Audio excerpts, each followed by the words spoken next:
Nek meng ndase gareng wis cukup. Wis mangsane ora sapenake dhewe ora. Matur nuwun karo ndara-ndaramu. Matur sembah. Sewu nuwun nggih sinuwun. Iya Bagong ora dadi ngopo. Kula entosi sampeyan teng griya kula niki nek pancen ajeng madoske tamba kula ampun lali lho. Tlutuh kajeng seta. Ampun diwalik seta kajeng tlutuh. Mangke ndak ora ketemu tlutuh kajeng seta. Iya. Werkudara eling-elingen. Yo. Tlutuh seta kajeng. Lah kuwi. Tlutuh kajeng seta. Yo, tlutuh kajeng seta. Lha janaka ampun kesupen nggih. Nek sampean iso ngasorake buta sing lekandha bapak tunggu kayu niku sampean iso nggawa tlutuh niku kula saged waluya nirmala Temajati, Jati Temamulya. Dina iki aku njaluk pamit Semar, njaluk pangestu. Ngatos-atos Kakang Semar, aku njaluk pangestu. Ngatos-atos Kakang Semar aku tak jampangi lakune adhiku sakloro. Nah, kula pasrahke bab katentreman tuwin kesarasaning Bagong nggih, Ndara.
Trim sepi samun padaning bali wis maning Ki Lurah Bagong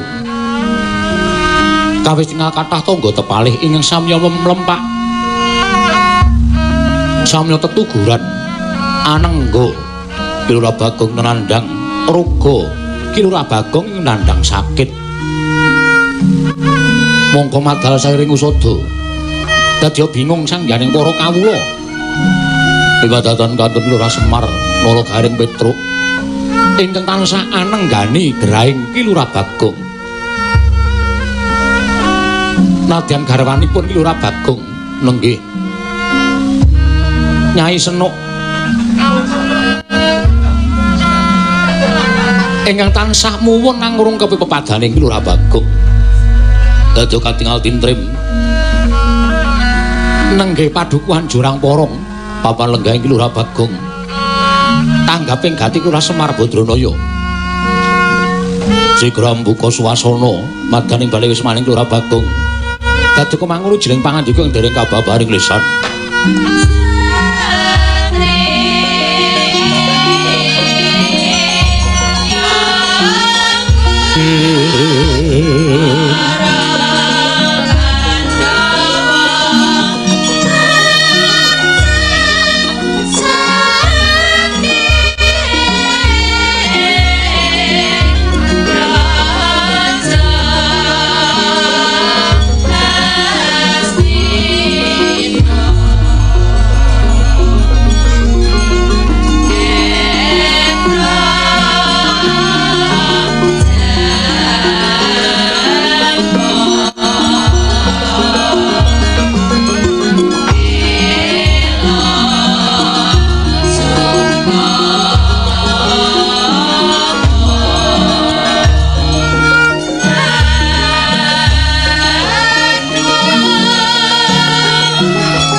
Priyatin Mas Bagong mijil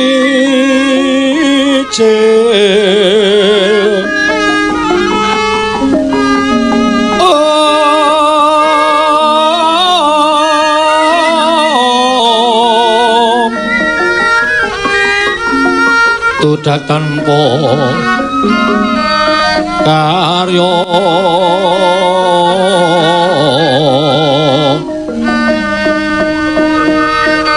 sangkan rinemekan Gusti Gelong Rena sak sekarnya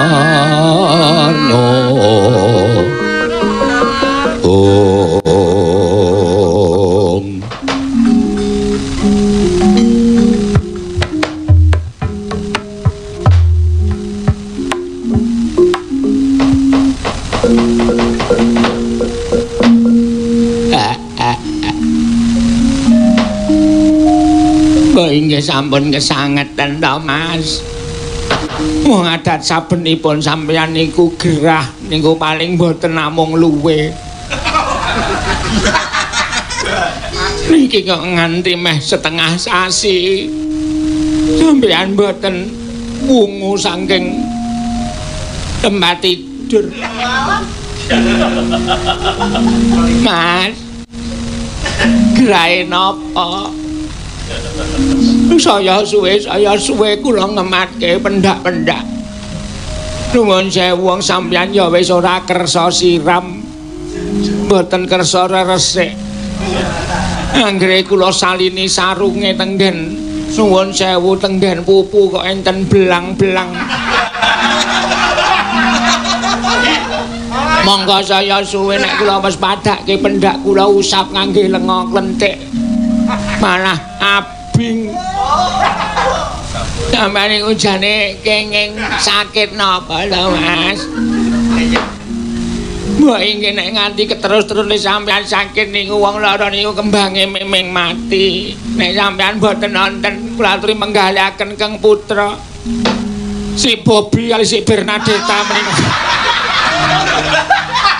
Tasih alit-alit. Reng, awak. Aku ki jane tekan kene arep nangis. Wah anake Bagong iki jenenge Bobi wae.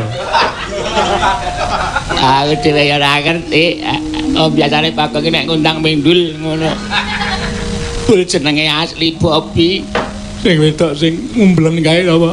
Mau bojone muni sapa? Bernadetta.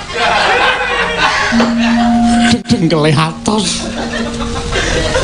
Aku nek ngerti biyen jenenge iki tak kethake. Omong anake Bagong kok jenenge le dhuwur men. Awangen ta, Tru. Kae lho sirahe Bagong ditaleni pentil pirang-pirang kae. Kae gek kena ngapa sirahe? Lah wong ora gelem omongan kok.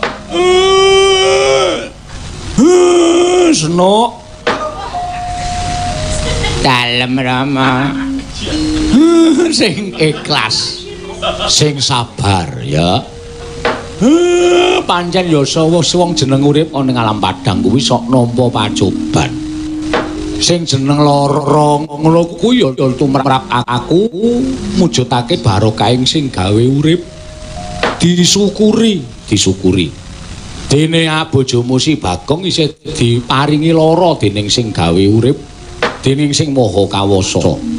Ngucap syukur kuwi ora mung perkara nalika seneng. Ngucap syukur ki ora mung nalika waras. Ning nalika kesusahan ya wajib ngucap syukur tegese isih diparingi susah. Apa to kok isih diparingi susah tegese Gusti sing gatekake karo awake dhewe. Diparingi lara ya Gusti sing gatekake karo awake dhewe. Nek kowe seneng terus tanpa susah, malah kowe duwe rasa kuwatir. Uripmu diuja karo sing gawe urip. Merga wis wegah ngandani karo kowe. Semono uga nek waras-waras terus kuwi ya wajibe kowe kuwatir merga tanpa diparingi rasa lara. Engko nek ujug-ujug lara wah wong waras terus ki nek lara teksek. Nggih. Bapak ngendi kok kaya ngoten niku kula terus kelara-lara. Wong nyatane Mas Bagong niku ora nggih awis-awis sakit to, Pak. Iya pancen bocah ndablek. Bagong ki ora tau lara merga ora percaya karo lelara. Ngono? Nggih, ning niki kok mboten purun maem napa-napa. Sega ya ora gelem. Mboten. Biasanipun niku nek esuk senengane jenang sungsum sok entek 6 piring. Niki kula tukoke ya ora doyan jenang sungsum. Ora, Dik. Jane larane Masmu ki ngapa? Larane iki kenapa kok sirahe dikareti nganggo pentil kaya ngono? Waune niku jarene meng mumet separo. Kula ya omong nek mumet separo ya ndase digawa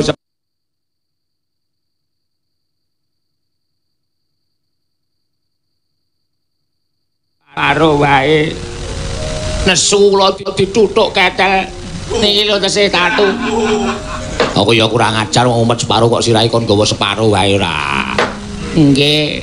Saya suwe-suwe jare mumete rata. Terus sarean terus ngenten iki mboten purung tangi. Wah anggere kula matke saka kadohan niku wig-wigan. Awake dikukuri. Monggo nek ngukuri awake niku kalih merem-melek kaya penak banget.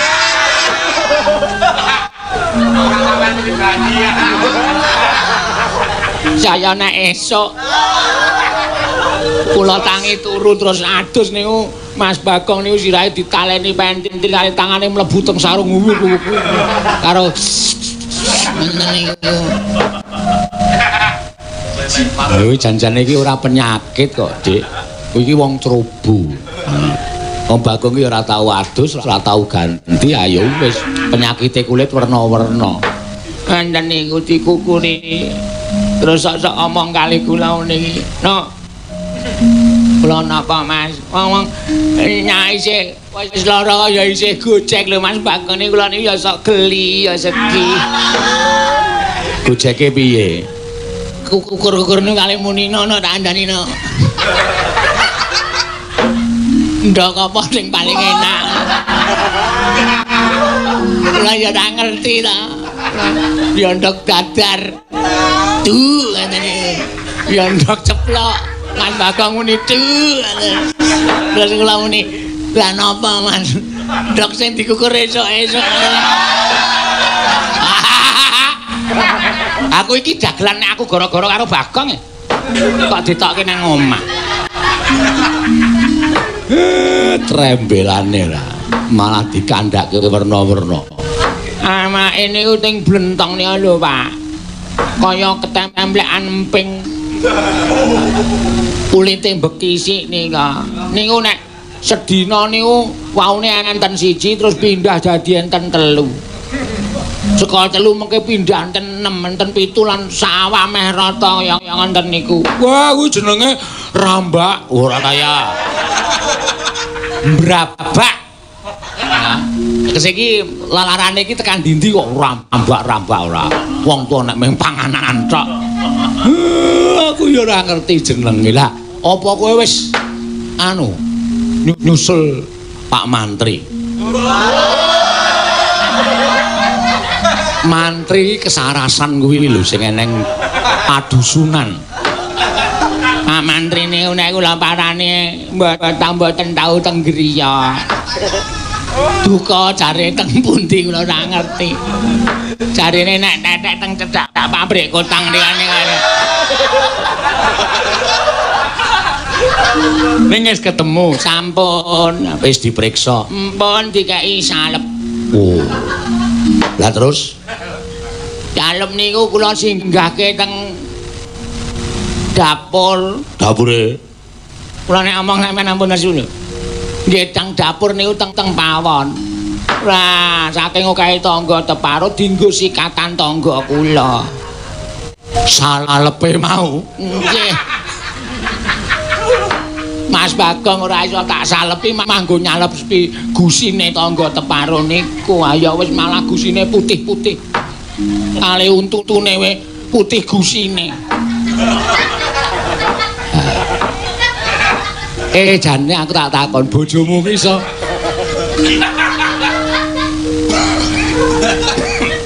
Bapak Gerang ora. Aku tak takon karo kowe bojomu ki iso jak omongan ora?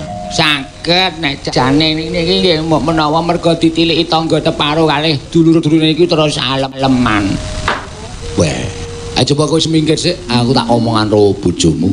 Nek wong tuwa omong ora diwangsuli malah tak undangke Yama Dipati mati jiabut nyawan. Ampun ngaten Pak nek ngendika niku kula niku nek perkara kelangan Mas Bagong kuwi mboten apa-apa. Ning sing ngopeni Bobi niku sing. Monggo nyanyi bocah niku saya gedhe, saya pinter, saya si Bernadette tam niku jan. Jane biyen sik jenenge sapa? Ning jenenge Mas Bagong ning mboten entuk konangan kalih kakang-kakangne mengke ndak diece ming anak Bagong kok jenenge werna-werna ngandhan niku. Coba kowe mundur sik. Aku tak guneman karo Bagong. Oleh. Bagong aku sing teko karo kakangmu Gareng karo kakangmu Petruk. Kowe iso omongan ora to, Le?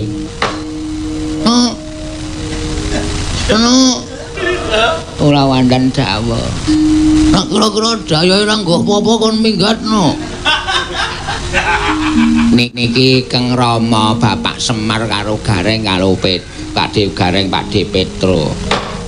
Nek bapak entuk mlebu ruangan. Nek Gareng karo Petruk aja, kae cah mentolo e. Arep aku lara iso ngentek-entekke apa-apa kae. Ya ora ngono Gong, aku nggawa kates kok Gong. Tenan? Lewat Pak nanti? Ning ngarepanmu mau. Ora. Mulai-mulai wong lara kok dobake nggone sing duwe dhewe ra. Penyakit to kuwi. Ya sing penting bahane kowe menek dhewe ra aku sing menekke ngono lho men kowe iki kepenak limangan. Bagong. Dalem, Pak. Kowe iki lara apa? Aku ora iso ngrasake awakku, Pak. Aku titip senok ya, Pak. Bagong. Sing apik nek omong. Ora sok titip-titip kaya ngono kuwi. Kowe iki iso omong kok senengane titip sing ora-ora. Aku wis ora kuat ngrasake sirahku iki, Pak. Rasane cekot. Senut. Lara tenan, Pak. Lah maune kowe mangan apa? Aku ya mangan sing wis mateng-mateng kuwi. Sing mentah tak tekke seno ya no. Nggih. Aku sing mateng-mateng kuwi wae. Lah terus apa wis ditambani? Wis dituntun undang kangge Pak Mantri ning ora nggawa sotek. Aku mung dikai salep.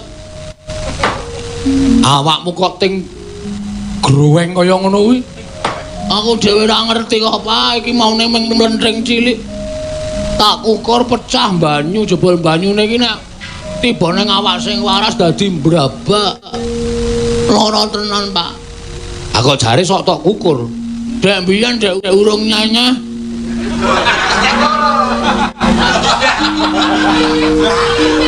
Tak ukur iki penak tenan, Pak.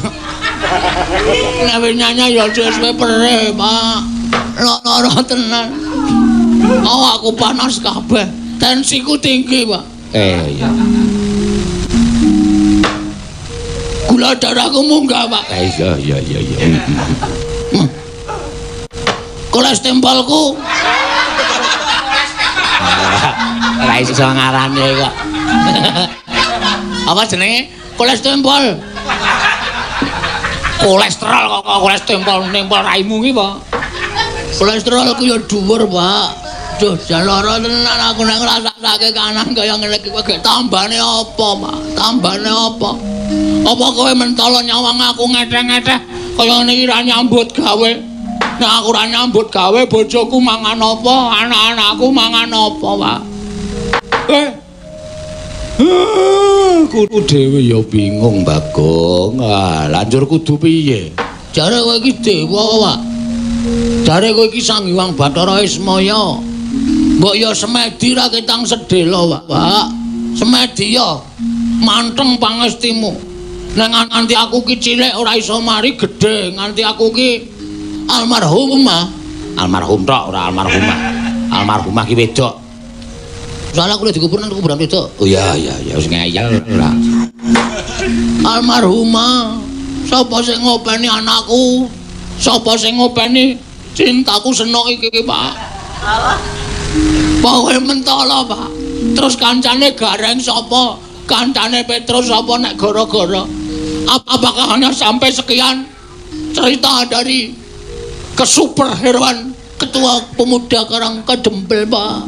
Apa kowe mentolo, Pak? Kanan kaya ngene iki aku tutulono, Pak. Omongane ora cetha. Iki meh stroke. Waduh.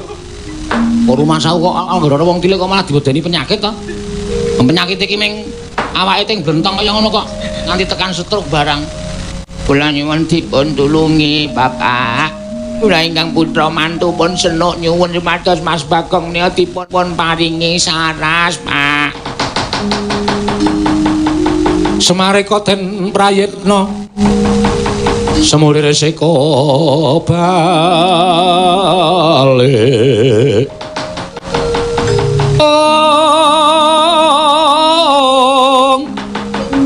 Titiyani Gandaya Nitrisanya Purnama sasi gilar-gilaran ing tengah latar milang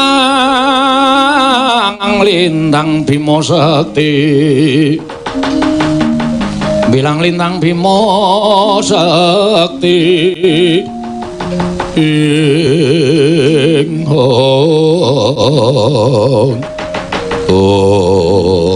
Sigra Patrap Semedi Kilurah Naya Yantaka ya Kilurah Semar sarana asta ndumuk kunjunge lamun Kilurah Semar wis ndumuk kunjunge tegese Kilurah Semar duwe gawe manengkung ngersaning Wangkang Mahanasa meminta dhateng panguwasaning para Jawata nalika semanten eling Kilurah Semar Dewa Ngejawantah sak ciptane dadi sak sedyane ana nembe telung kedheping paningalke mawon sampun pikantuk sasmita saka para Jawata jugar ngene Semedi Kilurah Semar Badrana yang ngangkul lumayanipun ingkang putra nenggi Kilurah Bagong.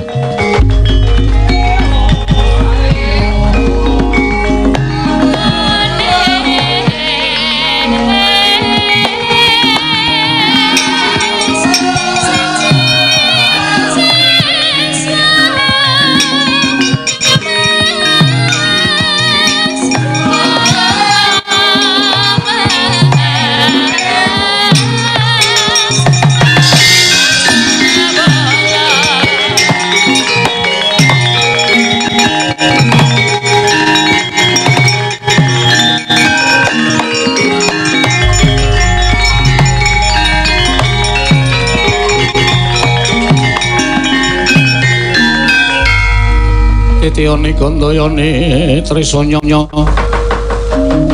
Trisanya Purnama sasi kilar-kilaran ing tengah latar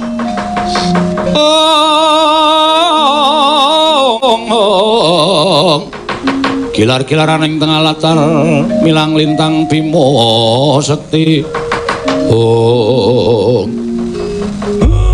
lagene mayar bareng aku gelem semedi ora ketang sedhela ana wisik sing tak tampa dumeling swara ing tanpa wujud jarene Bagong iki iso waluya nirmala temah jati temah mulya yen to saran dongeng awak kuwi dileleti utawa di borehi nganggo kuwi ya kuwi tlutuh Kajeng Seta tlutuh Kajeng Seta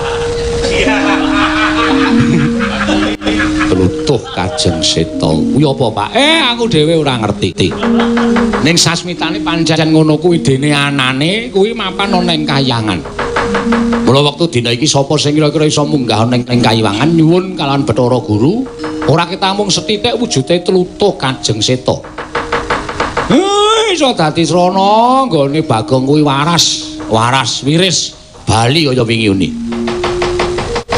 Nolo Gareng waduh le tekan kayangan iki lho paling munggah Ondo Ranti iki lho awi kangelan mbah sikilku becik tanganku cekot nek munggah Ondo biasa wae benake sound sisteme aku biasa Pak munggah Ondo Ranti iki yo dhuwur tenane ya aja aku ambek Petro pas apa Petro kowe mangkat to aku sih di perkara karo Bathara Indra Pak perkara apa pokoke ana masalah sing aku kira iso tekan kono mula nuwun ngapura nek aku kon munggah ning kayangan paripaksa aku ora iso apa mistu dawuhe bapak lanjur sapa sing arep munggah ning kayangan Bagong jamune wis ketemu tambane wis ketemu ning ora ana sing wani munggah ning kayangan wis nang ora sadhe munggah ning kayangan wis Reng truk wis aku nengno wae wis aku ben batang nang kene Mas ampun ngendi kayangan Mas menengono keplak sirahmu iki perkara aku karo kakang-kakangku Garang Petro Bagong bola-balik Garang Petro tok Bagong ora bola-balik anggere ana perkara bola-balik anggere ana masalah aku mesti bantu lho ning kowe kok ngono karo aku kowe ngaku aku adi lho Rek kowe ngaku aku ki adi lho Truk ning bareng adine ngatang-ngatang kaya ngono kowe mung dijaluki tulung kaya golek tamba wae kowe ra gelem oke ra masalah saiki ketok njaba jeromu kedung jero iso dijajaki ati menungsa sapa sing ngerti nah nek omongan iki tangi ndak idune kelek kabeh aku saiki weruh gedhoamu aku saiki weruh lambe atimu nek kowe tekan kene iki niate ngardo nangisi aku ning ora budidaya supaya aku waras mau rasah rene ra apa-apa aku ora butuh tok tangisi ra masalah sing tak butuhke iki wong-wong sing peduli karo aku sing iso goleke tamba karo aku nek ngurun nangis wis jagat iki wis akeh banget tak omong teko ketok nangis engko balik raine wis cengengesan ngono kuwi pirang-pirang wong sipate kaya ngono kuwi mulane pancen ora ana sing kira-kira budhal ning kayangan golek apa mau tlutuh Kajeng Seta ketoke kowe gawe Pak ora iki tenan iki sasmita sing tak tampa tenan tlutuh Kajeng Seta tlutuh ki minyak Kajeng ki kayu Seta minyak kayu putih ora beda kuwi tlutuh Kajeng Seta kuwi kaya ngono kuwi wis nek pancen wis ora ana sing gelem menyang aku sing arep menyang nek ya kuwi Pak ikhlasno nek awakku kuat tekan kayangan aku tekan kayangan nek awakku ora kuat tekan kayangan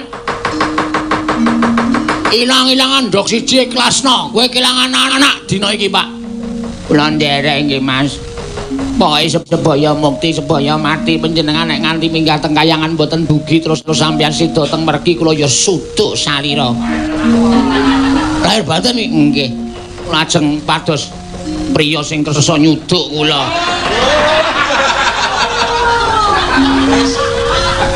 wong wedok kraca bendho ame ngarep nglaluen dak tak nganggo dheke sapa-sapa. Penyakit ora. Karepe dhewe. Aja kowe rasah mangkat dhewe. Ora, aku arep mangkat dhewe nek bapak anu gareng karo Petro ora gelem do mangkat tekan kayangan. Ding. Rekat lampahing rata tanpantara. Prateng sukuning argeram kang tumingal.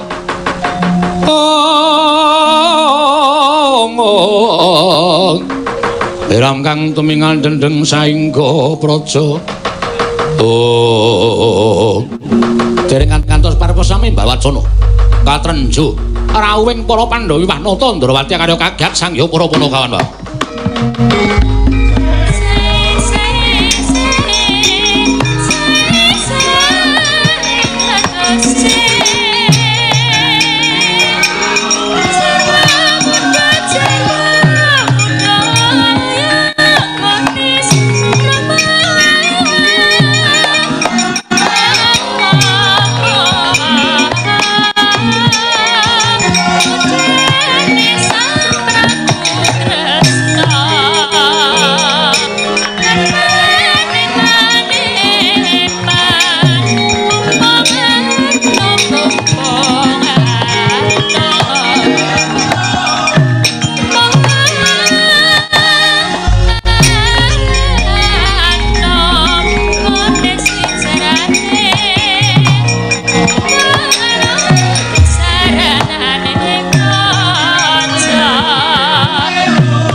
Mintonaken dewe kramanira kang kumitraning asta.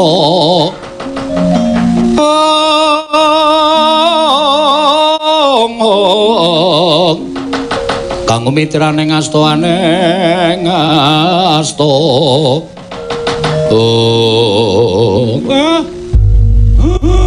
Sinuwundarawati rawuh, Sinuwundarawati rawuh, Sinuwundarawati rawuh. Kakang Semar ya. Wilujeng Ndara. Iya. Pamujimu slamet tekaku, Kakang. Ora liwat pudya pangastawaku wae kunjuka. Ah, sampeyan niku bahasane kok malah neratap-neratapi ati kula. Kabar sing tak tampa jare Bagong lara, bareng tekan kene lah kok maune tengok-tengok weruh aku teko terus nggledak. Mbok pangku kuwi janjane Bagong kuwi lara tenan apa ora? Pancen ya sakit tenan saestu. Wah. Yen ning gawe-gawe kisruwe para Pandhawa. Nek candhae tak buange dalan. Nibane ping etok-etok. Buang mawon.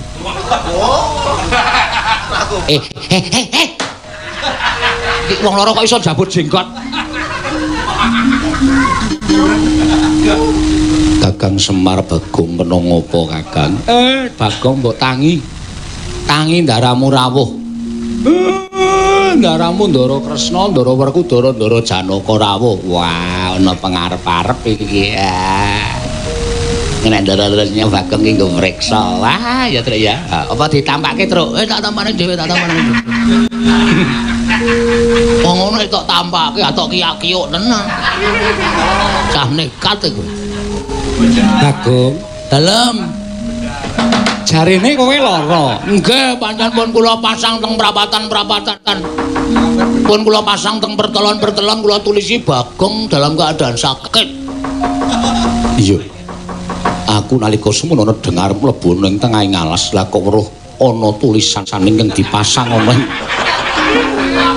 Gelanggung Prasa Sekawanen yen to ngandhake Bagong nandhang loro. Jebul kuwi tenan Bagong. Nggih, saestu lah Witekno wis lara 3 dina blas ra ana wong nileki. Mula nggih kula umumke.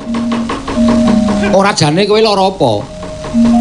Kula niku mung wis padake to, sirah kula kareti. Kula nganggo pentil kaya ngenten iki. Niki rasane nek dicopot pentile niku macenot-cenot. Kaya arep jebluk-jebluk kok sirahe. Lah iya lah kok dadi awakmu ting krabling kaya ngono. Kuwi kenapa? Kok abang-abang kaya ngono tok ukur mesti? Nggih, kepenak banget e. Anggere magruk ngoten niku teng pikiran mak pronyang. Wah, penak tenane jebul mboten ngerti nek kula ukur ngoten niku jebul babrak. Nganti tekan pundi-pundi. Sak awak ngono kabeh. Nggih. Lah terus apa bapakmu wis budidaya golek tombo? Niki wau bapak semedi mbuh ngapusi napa mboten? Nek kita nggih merem nika gayane kok mau-mau. Terus ngendika, wis kecandhak aku sentuh sasmitaning Jawata. Nek Bagong iso mari waras, wiris, iso melu pementasan pergelaran wayang kulit. Waton Bagong goleke tombo ya kuwi ingkang aran Tlutuh Kajeng Seta. Lho. Tlutuh Kajeng Seta to Kang Semar. Nggih. Niku sasmita sing kula tampa. Lah dalah. Lah panjenengan sasmita mau apa pancen iso ngandhake yen Tlutuh Kajeng Seta mau mapane ning endi? Miturut sabda utawa wangsit sing kula tampa apa papane enten Kahyangan. Niku papane sakiwa tengening Kawah Candradimaka dene wonten ing mriku dipun tenggo wujudipun yaksa. Sinten mawon boten iso caket kalian wujuding Kajeng utawi Tlutuh Kajeng Seta kedah saged ngasoraken yaksa ingkang tenggo Kajeng menika. Ana buta ingkang nunggu kayu mau nggih. Mongko kula nek utusan Garing Petruk mesti ora bakal iso ngasorake kali buta sing tunggu kayu niku. Mbok menawi ndara wonten krendaking penggalih. Ngentengaken sariya carira madosaken tombo anak kula Bagong, Ndara. Pramara remangung swamya ngambrang kati karunaning kaswase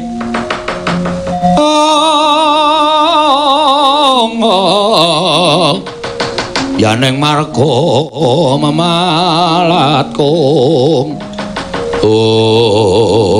ya jagat paestung karo wayah-tura Jagadara. Nggih. Apa Siadi sagung ngentengake saliramu ngupaya tombo kanggo Bagong? Wah, sawu. Arjuna semono uga sago. Nggih kok Prabu kula sagah. Bagong kowe krungu dhewe kesaguhaning bendaramu. Alah, jan matur sembah nuwun tanpa pepindhan. Dene ndara-ndara kula werku ndara-ndara Janaka ingkang sampun sagah madosaken kula jampi mboten kaya kakang-kakang kula. Namun ora ndek beras kowe mara tenggen kula. Namun ora ndek probya mara tenggen kula. Nek dijaluki tulung mendo ting tengenges. Sajake do seneng nek kula niku tekaning pati sajake do gumbira atine. Ya ora ngono lho. Asa omongan. Tamu ndasmu. Awong cangkeme we lara ngono kok kanggo ngem. Sampe ndase gareng wis cukup. Wis mangsane ora sapenake dhewe ora. Matur nuwun karo ndara-ndaramu. Matur sembah. Sewu nuwun nggih sinuwun. Ya Bagong ora dadi ngopo. Kula lontosi sampeyan teng griya kula niki nek pancen ajeng madoske tombo. Kula ampun lali lho. Tlutuh Kajeng Seta. Ampun diwalik Seta Kajeng Tlutuh. Mangke ndak ora ketemu Tlutuh Kajeng Seta. Iya. Werkudara eling-elingen. Yo. Tlutuh Seta Kajeng. Lah kuwi. Tlutuh Kajeng Seta. Yo, Tlutuh Kajeng Seta. Dene Janaka ampun kesupen nggih. Nek sampeyan iso ngasorake buta sing kandha bapak tunggu kayu niku sampeyan iso nggawa tlutuh niku kula saged waluya nirmala Temajati jadati Temamulya. Dina iki aku njaluk pamit Semar, njaluk pangestu. Ngatos-atos Kakang Semar, aku njaluk pangestu. Ngatos-atos Kakang Semar aku tak jampangi lakune adikku sakloro. Nah, kula pasrahke bab katentreman tuwin kesarasane ing Bagong nggih Ndara.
Kowe ora rampung, Pak, ora arep mari aku. Aku begitu Ndara werku Ndara Janaka sago goleki truto Kajeng Seta mau. Rasane awake kaya waras, ya mung kulitku sithik crekit. Ha ya engko. Nek wis dileleti kuwi bakal mari kok. Apa sementara dinae minyak rem bae. Kowe kok saya atas ta, Truk? Hah? Apa ana awak-awak lara kok dilolesi minyak rem? Jaro mbiyen nek dinae minyak rem ki malah mari. Kuwi rak tatu. Kuwi rak tatu. Ha. Ngono lho. Nek tatu iso mari. Ha iki apa mbuh kaya nek dinengke nek kena keringat kali lho, Truk. Heeh. Rasane mak cekik-cekik wae. Kuwi dikukur penak banget. Engko gek nganu gong, engko gek kowe iki ming janjane ming penyakitan kadasen terus aleman. Kadasen matamu. Aku ki wong resikane. Arep aku ora tau adus, ning aku ora bisa sabunan. Lho. Ora kudune adus. Oh iya, Deng. Maksudku, arep aku ora tau sabunan, ning aku arep adus. Aku walik. Wah, kowe iki lara kowe iso gawe bungah, Bapak. Ambok lara terus tak gajul wetengmu lho, Men. Seneng nek anake teng benyini, ha. Ya ora. Nang kowe rak ya iso gara-gara to, Bagong. Iso tak usahake. Kan gara-gara iki abot tenan. Ora ketang aku mung gabung-gabung karo Petro karo Gareng. Aku tak mangkan, aku tak manton-tolan lho, Pak. Kok dadak mantolan? Aku isin awakku teng breleng kaya ngene iki. Teng klireng ngene lho. Ayo. Iki meso nggon awak ketok ngene iki sithik-sithik. Lah duduye terus. Sing ngrembuyu ngono. Aku mbayangke kowe gila, Truk. Nah, aku mula nek lungguh nak seneng nang aspal to. Heeh. Nganggere bokongku tak obake kaya dikukurke lho, krung-krung. Bener. Berarti kowe nek esuk sore-sore jam 3 sok tengok-tengok nang aspal gayane udut-udutan kae ngukurke kuwi to. Heeh. Kena anget iki cekik-cekik wah. Asli, nek ora percaya tak kono keswan sing tak.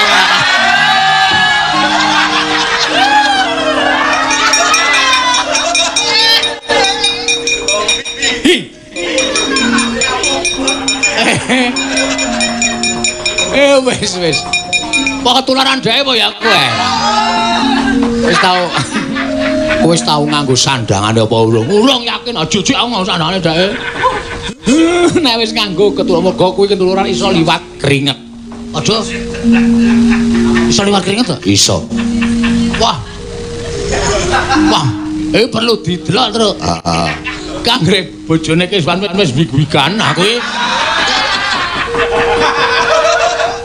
Le timpo wis ora betah wis nenang ngene.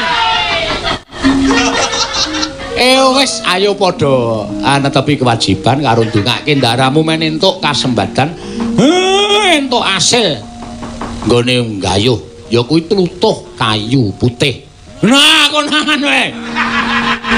Tlutuh ya kuwi Kajeng Seta. Ya wis muga-muga ndang entuk gawe aku ndang waras ya Pak. Iya.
Lakune ngangin gugur anggra gugur anggrane ngarga kura kurnita kakiri horeg bumi prakembita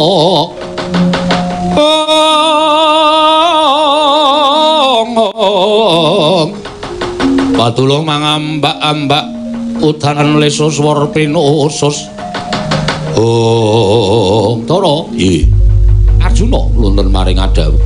Ora ana ilange kowe mbebantu karo si Bagong lan Panakawan.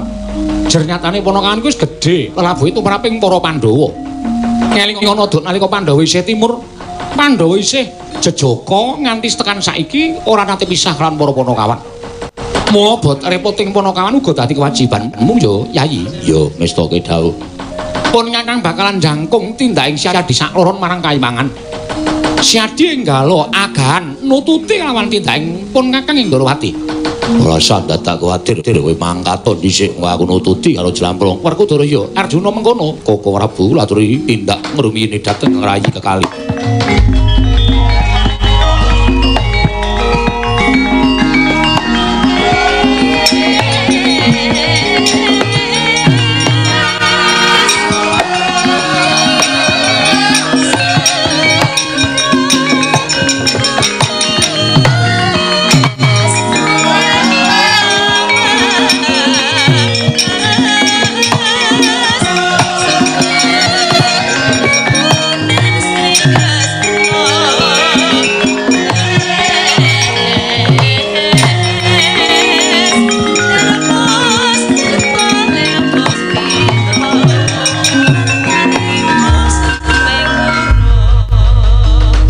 Den weling dening Kang Raka Indrawati nengge Sang Mata Prabu Sri Bathara Kresna bilih sampun ngantos sak mangke tinilar daneng Raka Indrawati sigra matek aji Bandung Bandawasa wungkal bener pengantep-antep Sang Werkudara ing cipta daya-daya prapteng teng Kayewangan Suralaya suku kiwa den balangake kebat kaya kilat kesit pindha tatit lampahing Sang Bratasena wau.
Pripun kabare Ndara? Kakang Semar. Wis ora kurang-kurang nggonku matur kelawan Sang Hyang Jagat Girinata supaya bisa njupuk wujuding tlutuh Kajeng Seta. Parandene jebul ngendikaning Sang Hyang Jagat Girinata, tlutuh Kajeng Seta kuwi pancen ana sing wis ndarbeni lan wis digawe sewijining ya kuwi pewujudan tetamba ingkang bisa nambani sapa wae ingkang nandhang lara. Wujuding tlutuh Kajeng Seta mau lamun to dibasake wantah wujude ya kuwi lenga kayu putih Kakang. Walah, Bagong pun entuk niku pun entuk.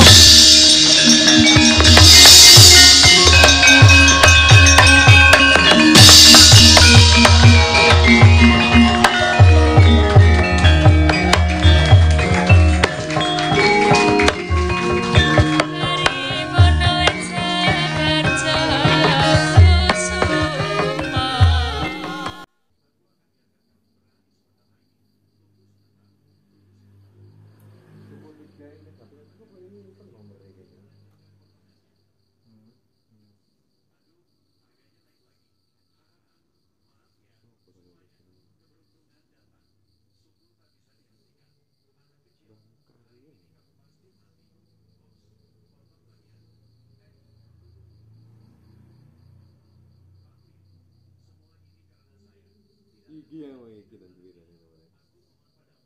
Iki yang iki.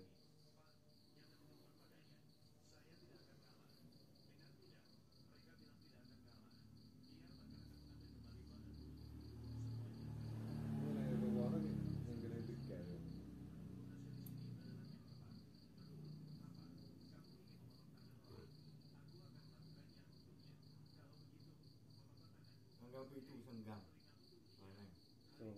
Orang maksudnya senggang wong digawe nom itu engko anehnya Selasa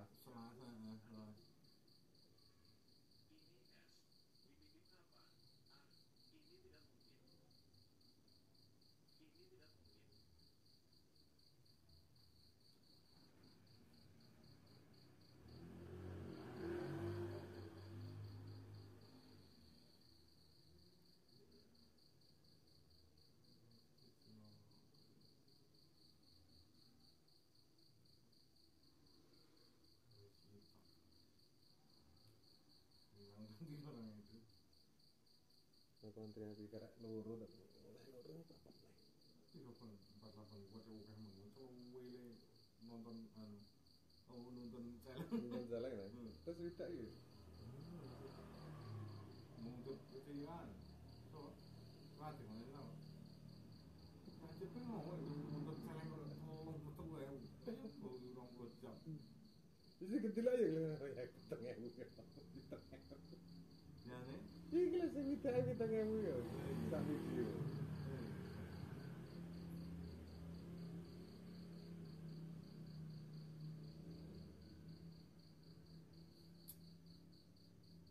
Celeng.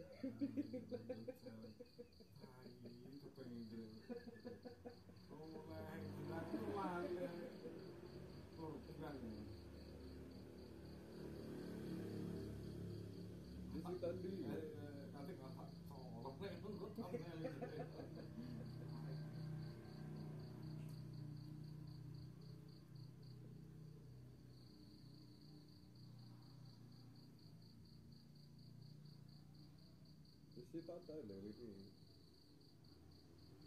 Ayo tak loro ni ora apa-apa lho ben. Apa nih? Ora apa-apa. Ora kabeh ya bareng. Ora apa-apa. Kira nek tujuan padha. Yang dudu. Intine Parek alih iki ajeng kesah. Mereka iki ajeng seleksi resane kepi.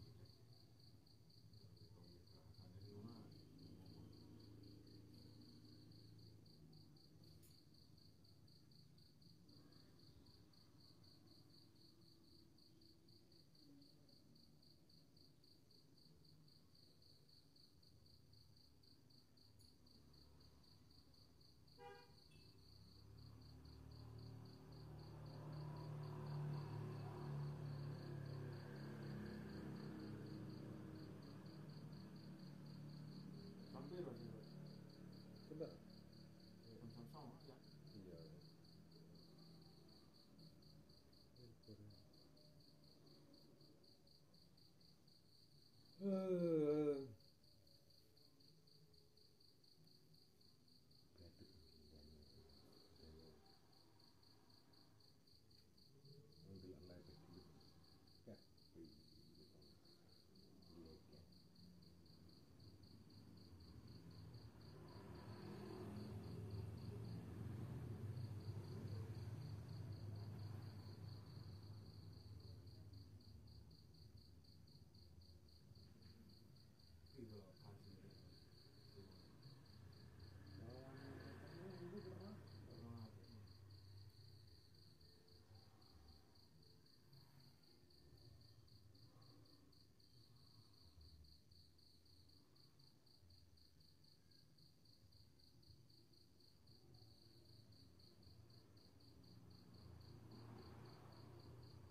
Berarti tanggal berapa mangkat lah udah. Turun tanggal 10.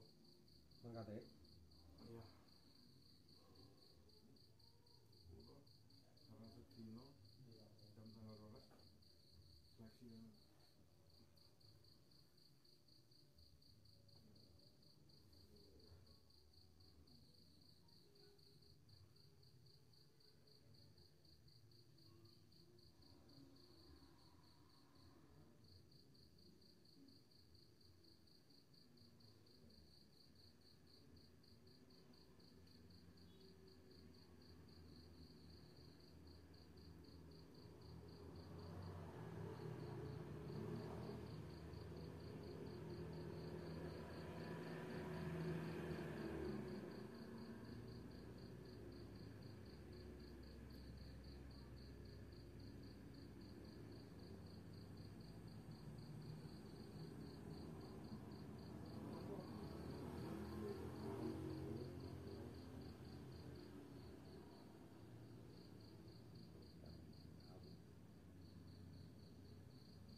Dengan dan di Tuban ngawi Tuban.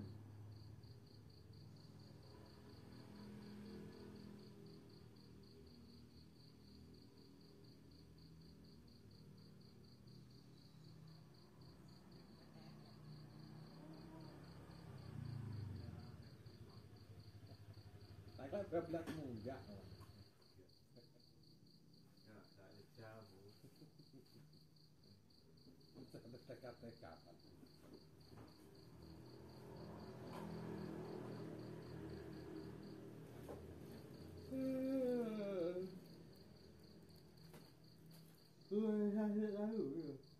Tikung ngono kuwi. Iku dok. Kene aku. Nyawa. Iya. Kaget kuwi. Aku baca.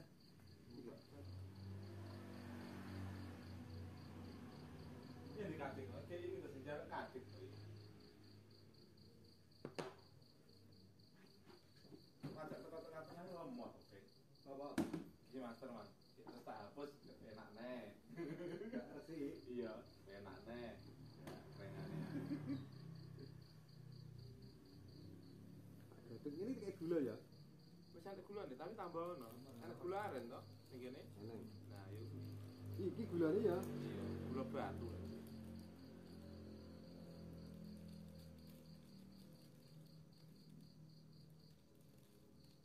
Ini kan bilang untuk gue. Ini nek kos Solo kae. Oh iya ya. Tahu kayak saya tahun dalang wedang berarti iki berarti kulonan. Kang gua nyikrak anu sekan.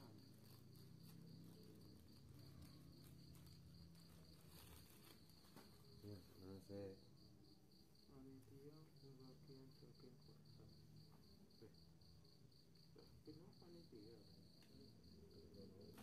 Mulai matang wae matang. Iwasan.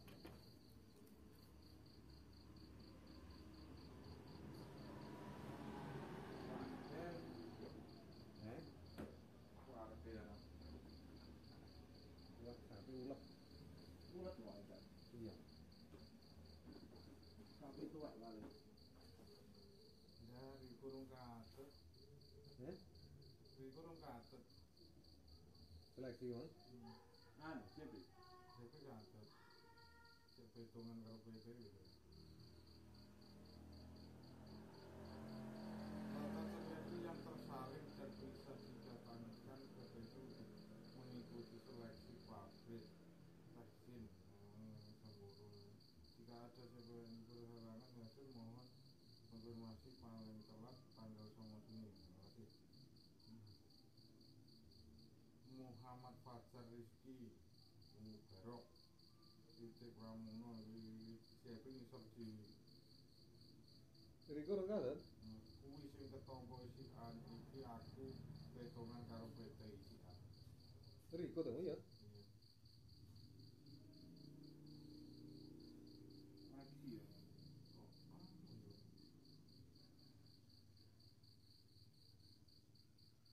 Wong sik seleksi kok ora katut ya, maksudnya. Sapa sing daftar nanti kok ora dikatut nek kabeh ngono iki. Itu ini masalah tuh. Ini yang dulu ya, saranku.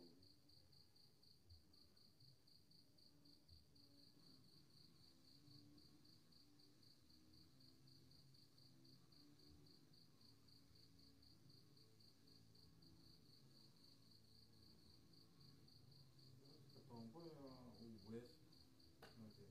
Nek seleksi ning kono mlebu ya mlebu. Wes dari Budal kan. anu apa? Mantap ya. Bukan ini ya caranya pantau Ya. Polisi. Majikan. Bayar. Pantau kiri terus cek fisik kuwi. Iya. Sampai akhirnya pantau caranya. Polisi. Cara pickup ya kir kae lah. Kir nek.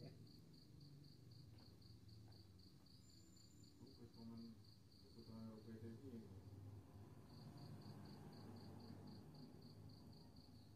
Kalau nggak saya mau nggak iso pindah PT yang Malang. Iya. Terus malah buat kawar Jepri. Kon ngebokne kono ora iso. Ya jajal. Enek wong jerone ora.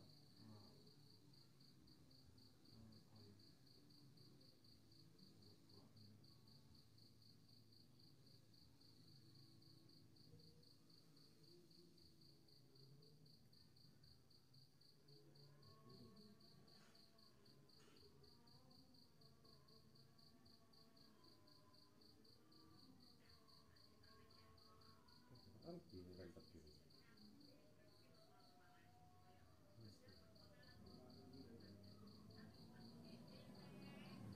Ora dinek katine.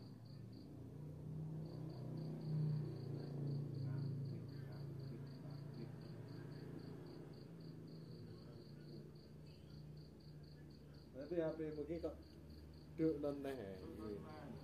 Besok bulan anu. Bukan ya. Biasanya ini sih perang mang tuh. Hai kan ada menusane. Oh.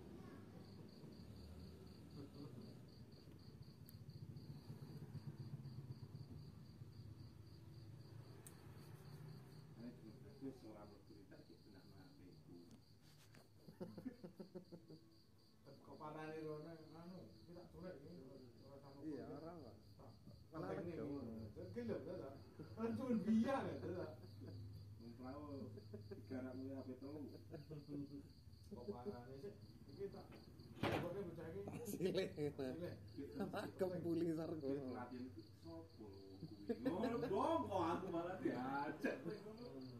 Ya ero kan ngene iki ero.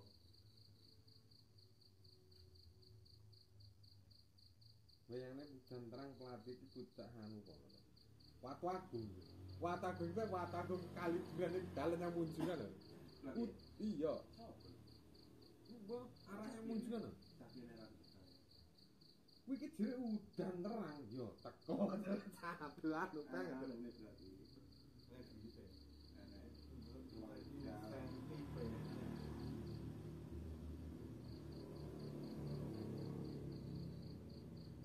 Abdi ngaji ya, ngomong-ngomongnya.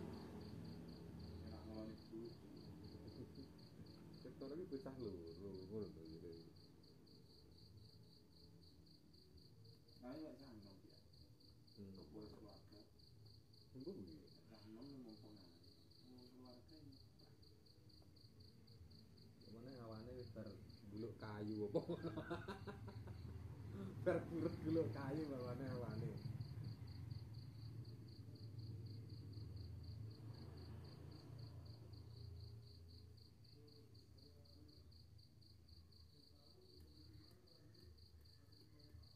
Kira meh nyatunan iki ki meh. Anu. Itu likur kuwi rasanya ya. Suran. Iya lah. Iya. Jadi karena kurang pertemuan karena nek tanggal 17 iki mangke tanggal 7 to. Dia kan 20 dino. 20 dino kuwi Semiggune pindho nek wong. tapi ora surone tanggal 17. Kuwi kan pas suron. Mantep.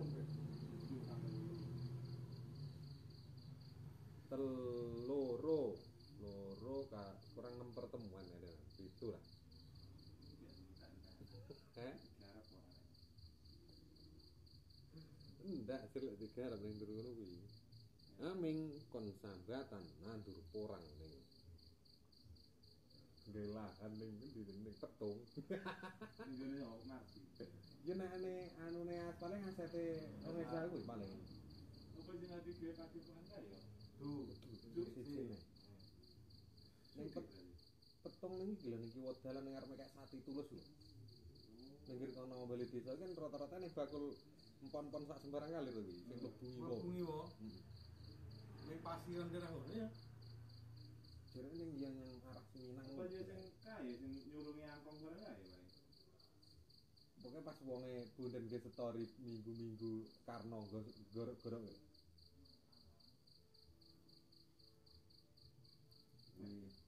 Kuwi sik tebang tapi kuwi sik tebang. Kon lahan sak nandure ngono iki.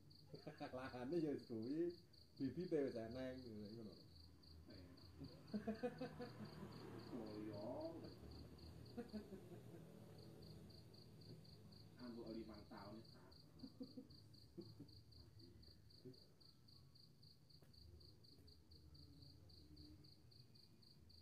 Ini lek sing dadi digoleki wong, manane mbayari. Kan penak. Iya, Pak. Kalau dadi kabeh. Iki wong dudut ya. Iya. Anu ayo ngono. Buruh melaku ngono ya. Iya. Dibayari sedina 100 kaya engko bocah-bocah keren delok. Delok wong buruh ngene-ngene. Tai. Wong wis kabeh. Lah sing arep padukuane ning anu kuwi jenenge jatuh. Iki wedalan lho.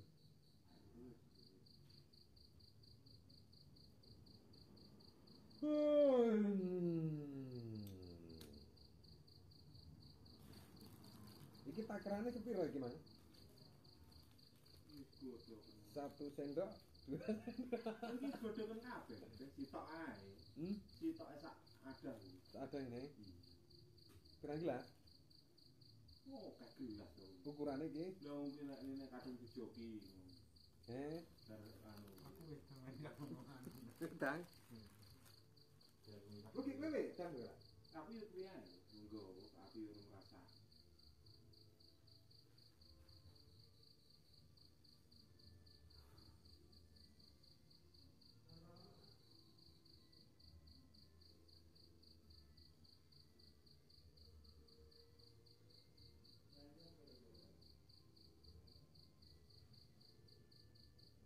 Sekarang sing kok Jogja. Kuwi kon ndi? Usul.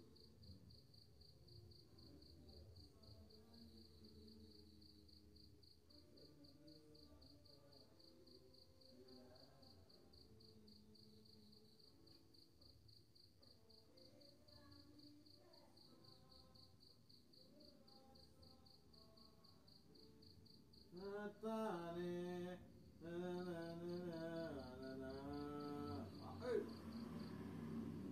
cepat cokene ya dari habis ini pikar apa piye ning arepe tapi kan tetap pilih hasil udah pamit lah bisa iya ini pikar apa ning arepe pikarmu sopo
ini milik punya lewat kantor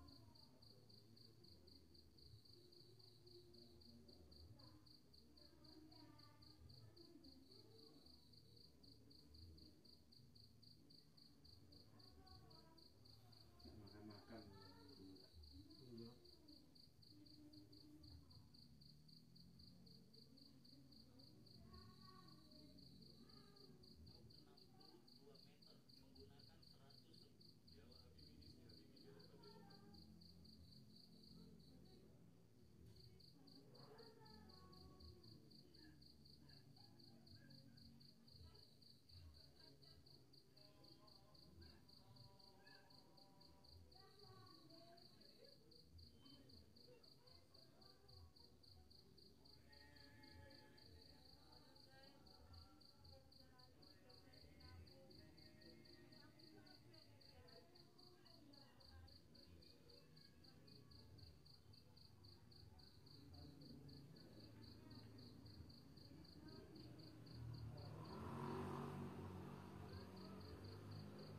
sini enak tuh pot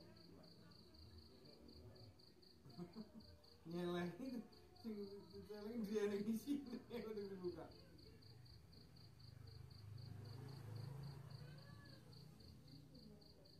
nuang sing nyeleng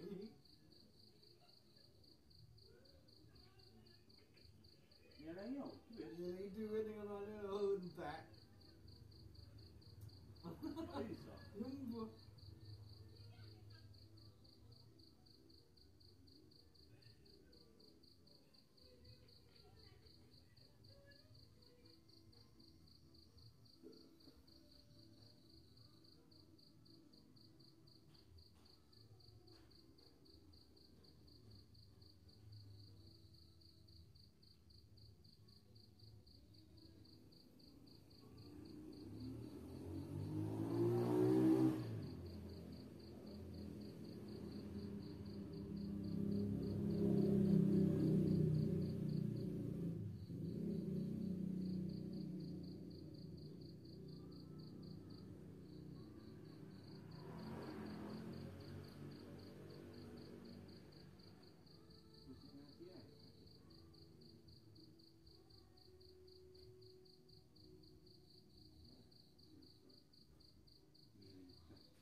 perkara panganan ra betah iki becek kaya ndeblok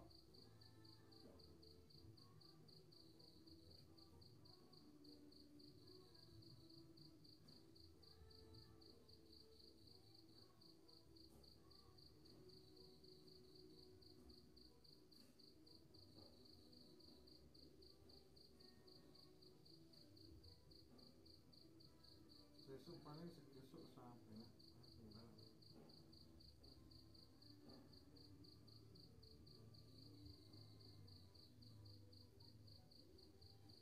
Akok tapi yo sik.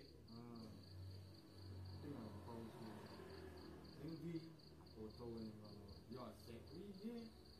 Kamu rasa takok. Meneng ae. Meneng ae terus Nezar budal ning ndi? Ngono ae lah. Kok kayak banget ayo iku. Anu, sapa jenenge bojone Kordi Sawida. Idane apa? Iku diluk kaya Bang Yoto. Saung kuwi ana. Iku kan wong sing gitar ngono. Sali mampir. Iya.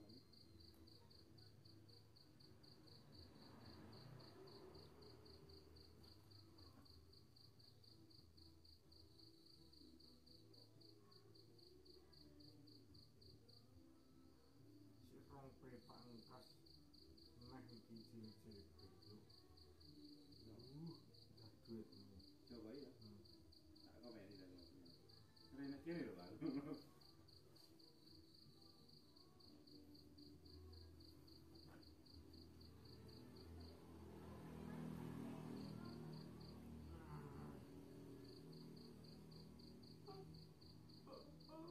Belum saja Pak ngecak panggul itu. Iya, Coba. Joko, layak panen burung. Layak jane.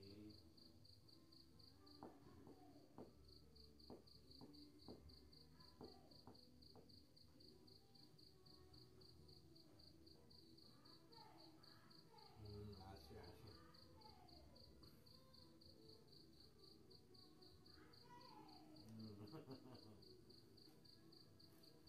Ngomong gas. Wis asik-asik ngono.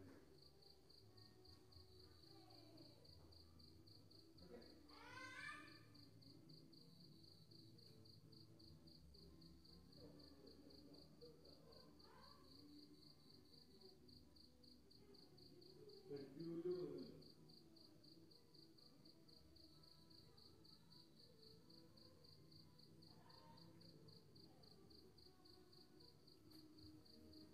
Ya.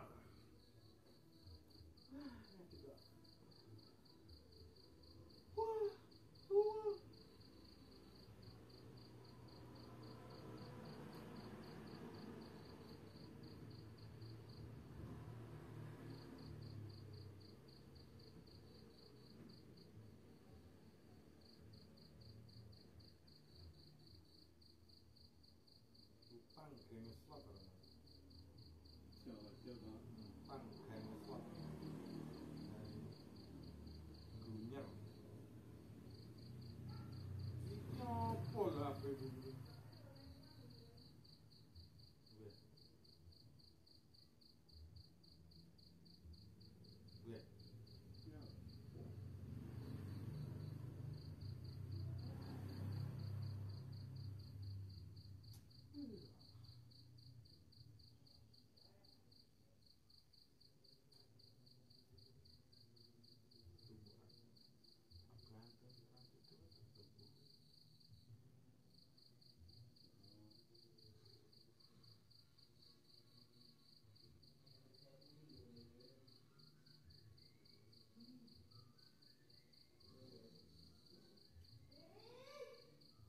Bi.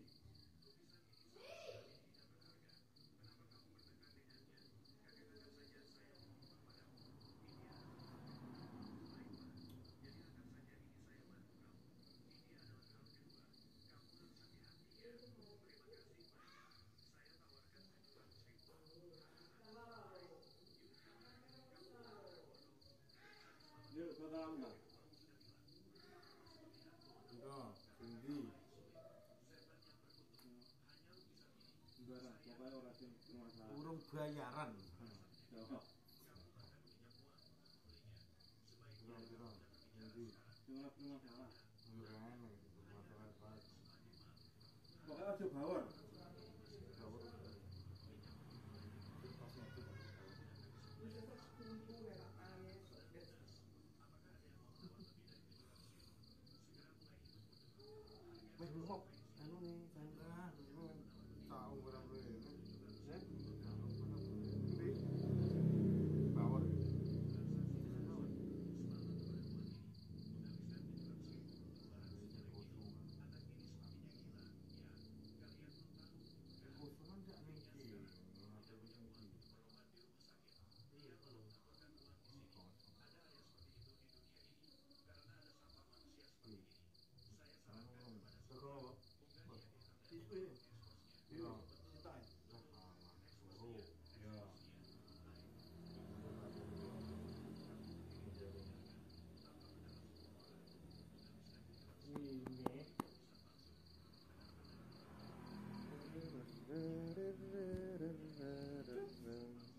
wedang ku langsung sumuk. Wis nilai to, Mas. Wis. Aki umuk kan rada wangi-wangi ngono.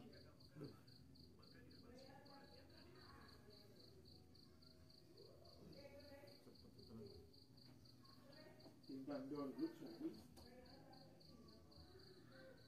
Lho, iki isine tempe sampai kok.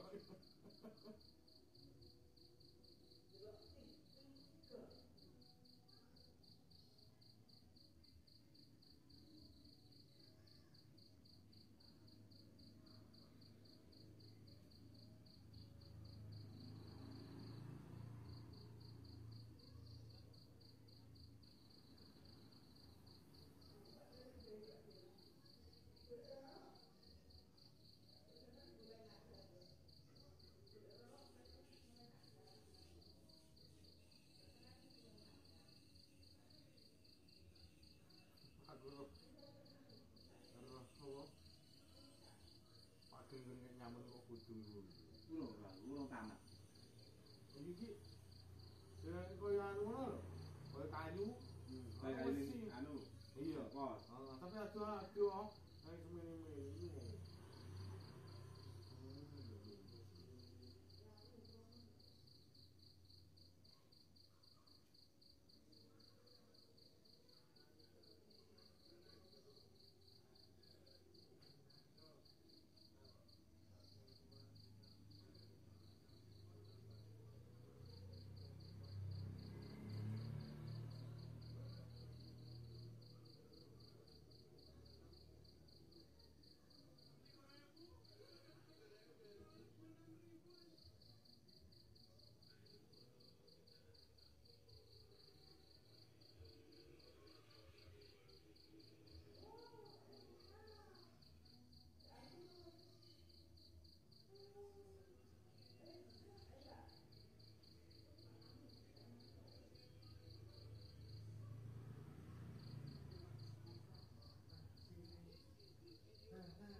Kayu-kayune kok gimana?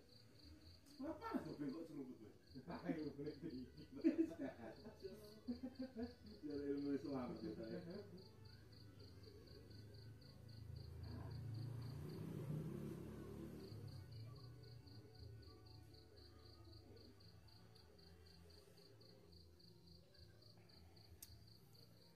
Ah, sudah.